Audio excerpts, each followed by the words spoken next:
एका गुन्ह्यात शिक्षा भोगत असलेल्या बंदीला हेड इंजुरी झाल्याने त्याला पोलिसांनी कारागृहातून जिल्हा सामान्य रुग्णालयात उपचारासाठी आणले। येथील पुरुष कक्षात पोलिसांच्या बंदोबस्तात उपचार सुरू केला। अशात पोलिसांना रात्री झोप लागल्याची संधी साधून त्या बंदीने तेथून पळ काढला। या घटनेने जिल्हा कारागृह प्रशासनात एकच खळबळ उडाली। पोलीस त्या बंदीचा सर्वत्र शोध घेत आहे।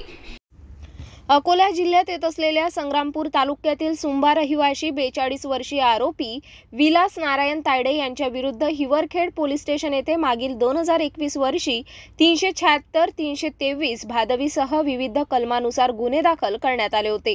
या प्रकरणात आरोपीला ताब्यात घेऊन न्यायालयाने अमरावती मध्यवर्ती कारागृहात रवानगी केली होती।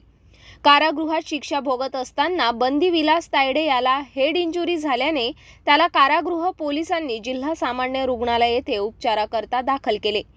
या दरम्यान 29 एप्रिलच्या मध्यरात्री 2 वाजताच्या सुमारास पोलीस कर्मचाऱ्याला झोप लागली।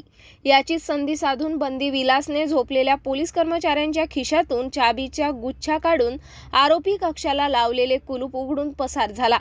या घटनेमुळे जिल्हा सामान्य रुग्णालयाच्या परिसरात एकच खळबळ उडाली। ही घटना कोतवाली पोलीस स्टेशन हद्दीत येत असल्यामुळे आरोपी कक्षाची पोलीस निरीक्षकांनी पाहणी केली। यासोबतच माहिती जाणून घेतली। सर्वत्र पोलिसांनी आरोपीचा शोध घेण्यास सुरुवात केली। विशेष म्हणजे पोलिसांच्या बंदोबस्तात आरोपी हा रुग्णालयात उपचार घेत असताना सुद्धा पोलिसांना तुरी देऊन कसा का फरार झाला, हा एक प्रश्नचिन्ह निर्माण होत आहे। आता या घटनेत कारागृह पोलीस कर्मचाऱ्यांच्या तक्रारीवरून सिटी कोतवाली पोलिसांनी गुन्हा दाखल केला आहे।